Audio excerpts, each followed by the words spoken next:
Assalamualaikum warahmatullahi wabarakatuh. Sahabat Jejak Fakta, jumpa lagi dengan saya Wina dalam program acara Jejak Olahraga Dunia. Kali ini saya tidak sendiri, tetapi saya ditemani oleh dua orang narasumber yang akan membahas tentang sepak bola dunia, khususnya Piala Dunia Qatar 2022. Langsung saja saya perkenalkan kedua narasumber saya. Yang pertama yaitu Amirin Palawaruka atau yang biasa disapa Kak Amir. Ya. Selamat siang Kak Amir, selamat datang di studio Jejak Fakta. Lalu ada Kakak Uya atau Rahmatullah Darmawan. Ya, selamat siang juga di studio Jejak Fakta. Kita akan membahas tentang Piala Dunia karena ini kan sudah mendekati final dan kita akan ngobrol-ngobrol dengan Kak Amir dan juga Kakak Uya. Nah, kita langsung saja. Kak Amir, apa kabar? Sehat Kak? Sehat tapi dingin. Kak Amir ini adalah asisten manajer PSM Makassar beberapa tahun kemarin ya Kak ya. Beliau juga seorang jurnalis senior dan saat ini aktivitasnya apa saja Kak Amir? Kembali belajar, update ilmu baru, terutama juga pendampingan untuk anak-anak yang mau bertanding. Untuk olahraga juga ya, untuk sport juga. Olahraga apa tepatnya Kak Amir? Taekwondo. Ya. Untuk pembinaan ya Kak Amir ya. Nah, kebetulan ada anak saya juga ikut baru menang di kejurnas, jadi kita terus dampingi supaya semangatnya tidak luntur, tidak kendor. Jangan kasih kendor. Ya. Nah, Kakak Uya. Nah, Kakak Uya ini adalah ketua dari komunitas supporter Ramang Mania, juga aktif di sepak bola juga. Kakak Uya khususnya di Kota Makassar dan juga profesinya sebagai perawat. Kak Uya ya. Ya. Aktivitas sehari-harinya Kakak Uya selain yang disebutkan tadi, tetapi yang mungkin lebih real buat teman-teman ini. Ya, selain ngurus anak-anak supporter ini juga sudah mulai berjalan. Capek pulang pergi pare-pare, sekarang nonton depan TV. Kemudian masih sebagai kontradiksi di BNN juga, yang saya dulu dari 2015. Alhamdulillah sekarang masih berlanjut dan ini masih pembinaan sepak bola usia dini juga di Kota Makassar. Kalau BNN ini khusus untuk rehabilitasi ini ya, narkoba. Iya. Ya, tetapi di Askot juga ya. Di Askot Makassar. Ini saya biasa lihat media sosialnya Kakak Uya ya, cukup aktif sekali, banyak sekali kegiatan dengan anak-anak khususnya. Memang targetnya sendiri memang untuk ini ya, pembinaan. Untuk pembinaan. Untuk di tahun ini dan juga sudah ada program pastinya di tahun 2023. Ya. Jadi kalau untuk pembinaan, alhamdulillah Kota Makassar semenjak kepengurusan saat ini di bawah kepemimpinan Ahmad Susanto, kami berhasil menjadi juara Usuratin U13, 17 dan 15 Sulsel. Kemudian terakhir kemarin menjadi juara di Pekan Olahraga Provinsi setelah 30 tahun lamanya. Emas akhirnya kembali di Kota Makassar, kelompok umur 20 tahun. Ke depan mungkin ya akan lebih banyak meningkatkan kegiatan-kegiatan yang sifatnya usia pembinaan, usia 13 sampai 19 20 tahun. Oh, sampai 20 berarti masih banyak tahun, kesempatan buat sampai PON sebelumnya 23. Itu cuma nanti kalau untuk ke depan insya Allah di program Askot itu ada namanya magang di Belanda. Dan ini sementara digodok, semoga ada anak Makassar yang bisa kesana. Ya, amin. Ya, pasti kita akan dukung ya untuk kegiatan-kegiatan yang bisa memajukan persepak bolaan di Kota Makassar. Nah, kita sekarang akan membahas mengenai Piala Dunia ini. Nah, saya yakin baik Kak Amir maupun Kak Uya juga mengikuti gelaran Piala Dunia dari awal sampai kepada final yang akan diselenggarakan tanggal 18 nanti. Nah, Kak Amir sendiri melihat Piala Dunia Qatar ini seperti apa Kak? Karena digelarnya di negara Arab gitu ya, dengan kondisi pasti yang berbeda gitu dengan Piala-Piala Dunia sebelumnya. Bagaimana Kak Amir melihat?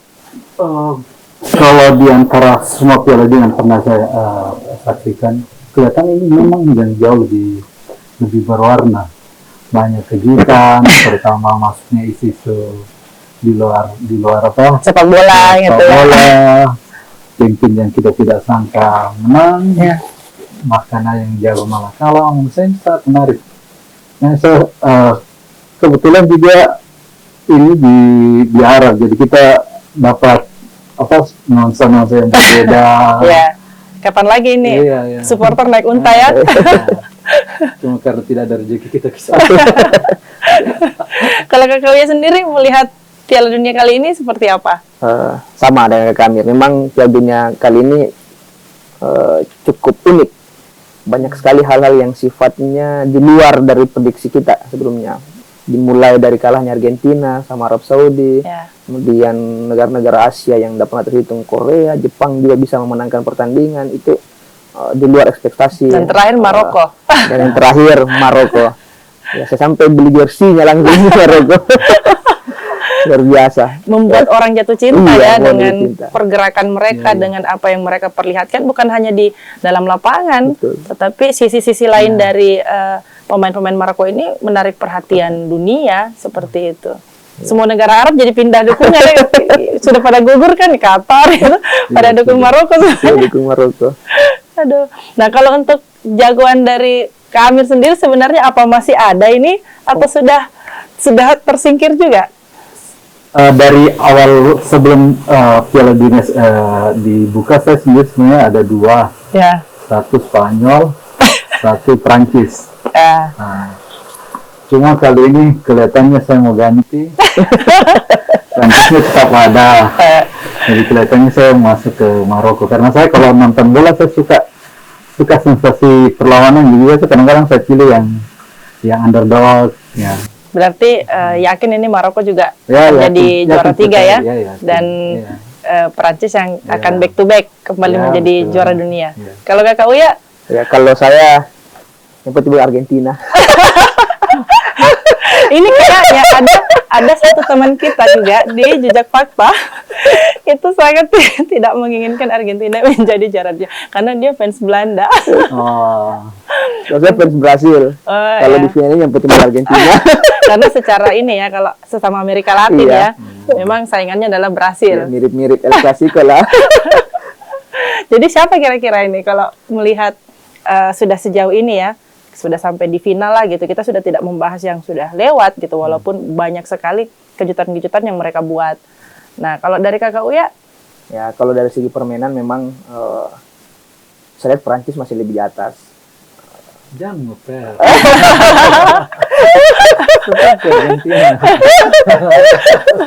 sebenarnya sih tidak usah ditanya ya, karena tadi udah bilang ya, karena Brasil, berarti pasti Prancis begitu. Iya, saya kalau juara dunianya pernah dikalah sama Arab Saudi kan udah bagus ceritanya.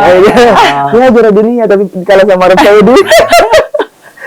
Ya, jadi kemungkinan Prancis memang di semifinal juga kemarin Prancis cukup dalam permainannya, cukup kompak, dan selama ini kita kenal Maroko cukup rapat, benteng pertahanannya itu bisa jebol juga berkat Mbappe, Giroud dan sebagainya yang mampu merubah situasi permainannya. Pengalaman dan mental memang tidak bisa di ini ya, benar-benar apa yang mereka dapatkan di 2018 itu masih mengikut hingga sekarang.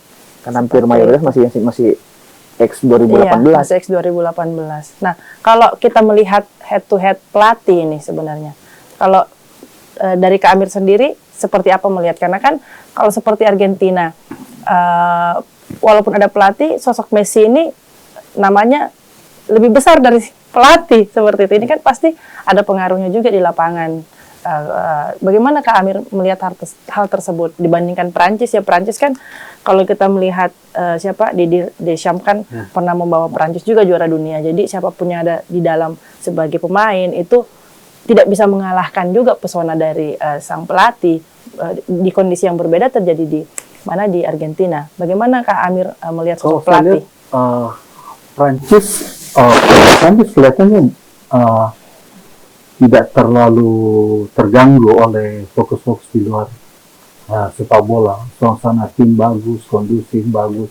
Tidak kayak Jerman. Jerman awal-awal kan sebenarnya yang mengganggu dia itu media lokal setempat sudah hajar dia, pelatih dihajar di media. Kalau di Prancis sulit di Deschamps itu agak enak dia melatih karena antar tim, antar pemain juga kelihatannya tidak ada bintang yang sama sekali ego di Jadi dia bisa fokus ya, dia mampu mengontrol ya. Timnya kelihatannya jauh lebih bagus ketimbang Messi yang di Argentina pelatihnya cenderung untuk seolah-olah menurut saya ada tekanan supaya Messi diberi spotlight, diberi panggung yang lebih sehingga mungkin itu akan mengganggu suasana di antara tim itu sendiri. Ya, karena ini kan mungkin final terakhir buat Messi, jadi mungkin akan diberi panggung dan itu bisa mengganggu kualitas tim. Kalau di Prancis ada merata Giroud juga tidak terlalu tidak begitu orang tahu mereka tapi untuk menonjol dari yang lain itu tidak seperti itu. Gitu. Saya lihat dari awal memang saya sudah yakin Prancis bagus kualitasnya, suasana tim, orang-orang di negaranya juga tidak bicara personal ke personal, mereka bicara tentang satu tim ya. Kalau Kakak Uya melihatnya bagaimana? Ya, kalau saya memang Argentina itu memang tidak bisa lepas dari Messi. Tapi untuk kali ini biarkan Messi pensiun dengan kekalahan yang di final. Memang kalau saya pikir tadi mau bilang biarkan Messi pensiun dengan tenang gitu, ternyata dengan kekalahan ya. Ya, jangan-jangan ini pendukungnya Cristiano Ronaldo terselubung juga ini supaya bisa sama gitu ya. Memang itu Piala Dunia kali ini saya punya anak 2, ada umur 5 tahun laki-laki, suka bola, sering ikut sama saya kalau main bola di kati-kati umpamanya. Ada yang perempuan juga, kalau perempuannya kan suka lihat-lihat video. Ada yang heboh, Messi Ronaldo. Jadi memang anak-anak sampai sekarang dia tahu Messi dan Ronaldo ini siapa. Kalau Messi ini Argentina, kalau Ronaldo itu Portugal gitu. Jadi memang ini kayak bangunan perlawanan Ronaldo Messi ini kayak 2 tokoh yang dibenturkan dan akhirnya anak-anak pun jadi tahu siapa Messi, siapa Ronaldo gitu.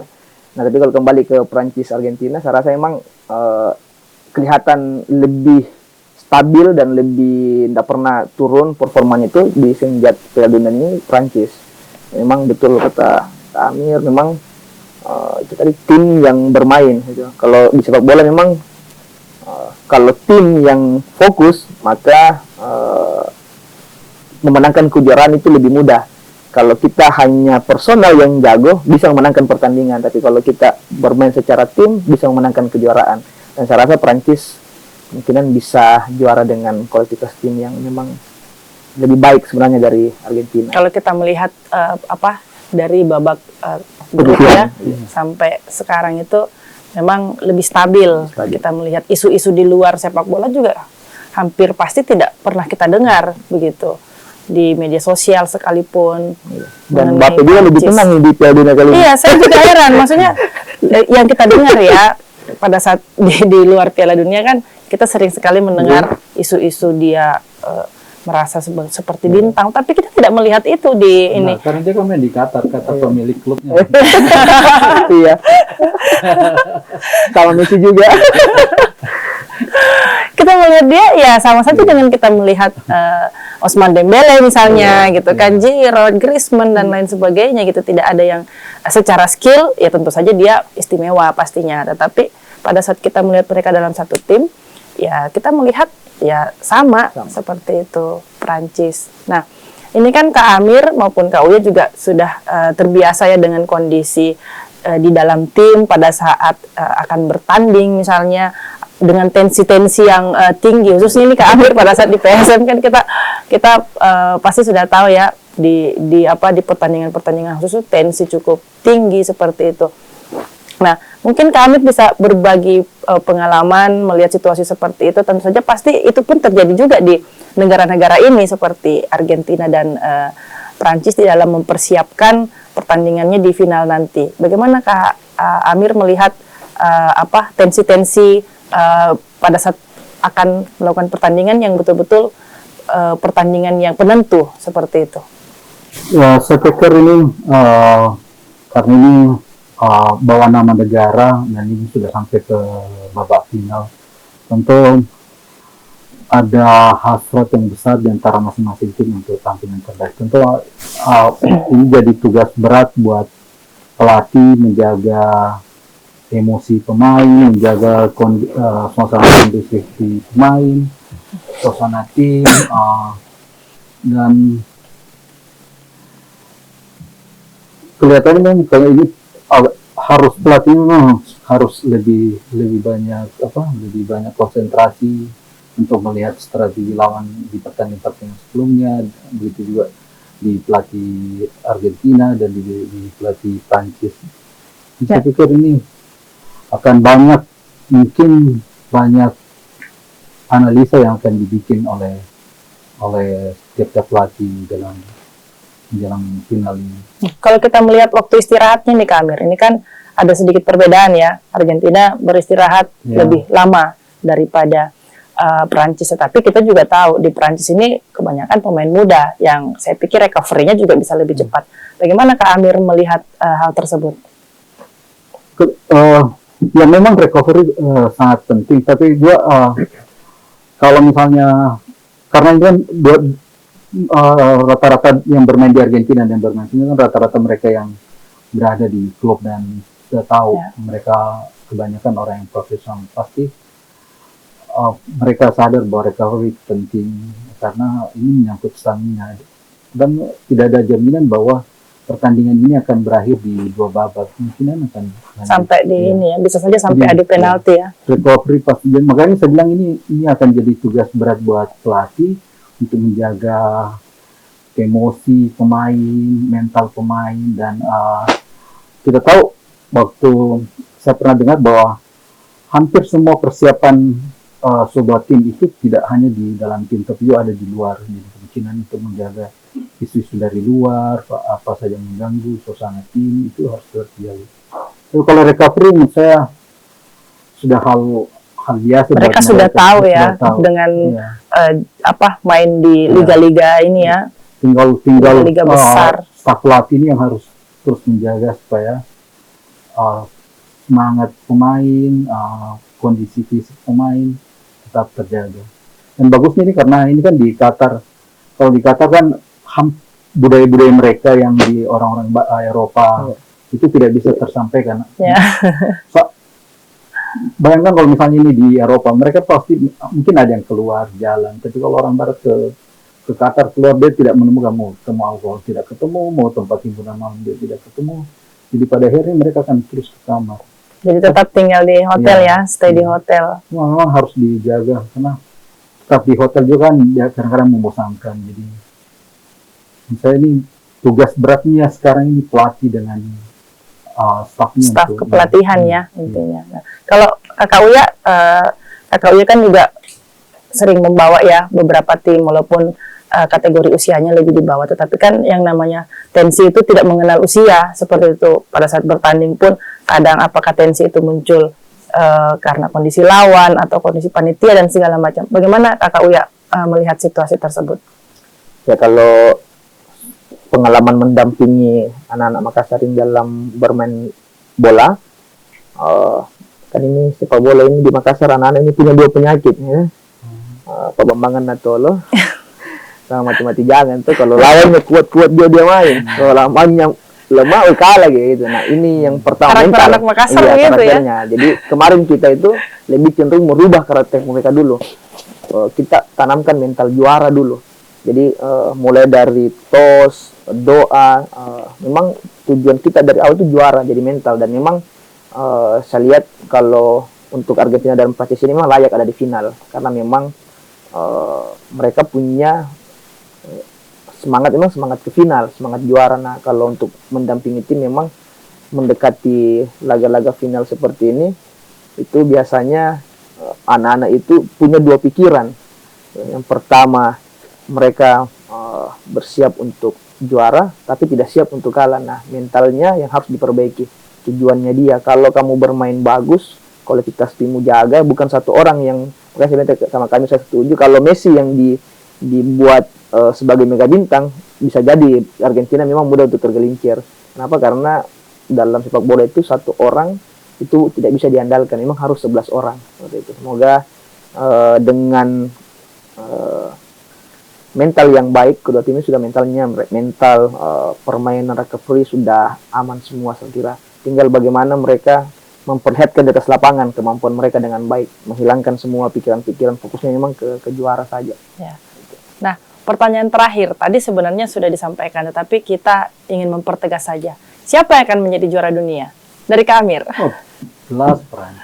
Prancis. Untuk Maroko kan dengan Kroasia juga bertemu. Siapa yang akan menjadi juara ketiga? Nah, kalau Kakak Uya, kalau dari Kakak Uya, kalau juara 3 bismillah, saya sudah punya baju Maroko. Susah dicari itu jersey Maroko di Makassar ya. Sampai petang di Jakarta. Ya? Dipesan sama teman, dikirim dari Jakarta ke sini karena tidak ada pemjual jersey di Makassar, tidak ada yang jual Maroko. Kalau untuk final, ya. Asal bukan Argentina, pasti Prancis bismillah. Nah, berarti ini sepakat ya, karena kedua bintang tamu dan ya saya juga sama berharap kita maksudnya kan bukan bermaksud ini ya, dari awal juga tentu saja semua pasti punya jagoan gitu ya, apakah dari bintang tamu maupun host ya kan pastinya punya jagoan, dan tidak ada yang tidak mungkin gitu bahwa Prancis bisa saja back to back untuk menjadi juara dengan mental, dengan tim yang tidak banyak berubah, dan pastinya juga pelatih yang pernah membawa tim ini juara dunia tentu sudah punya kiat-kiat khusus juga untuk kembali menjadi juara dunia. Nah, terima kasih Kak Amir dan Kakak Uya atas kehadirannya. Selamat beraktivitas kembali. Sekian program Jejak Olahraga Dunia dari kami, dan nantikan tayangan-tayangan lainnya. Saya juga tidak lupa mengucapkan terima kasih kepada IMPSM dan juga Indosat Urido Hutchison yang telah mendukung program ini. Sampai jumpa di tayangan-tayangan lainnya. Salam sepak bola.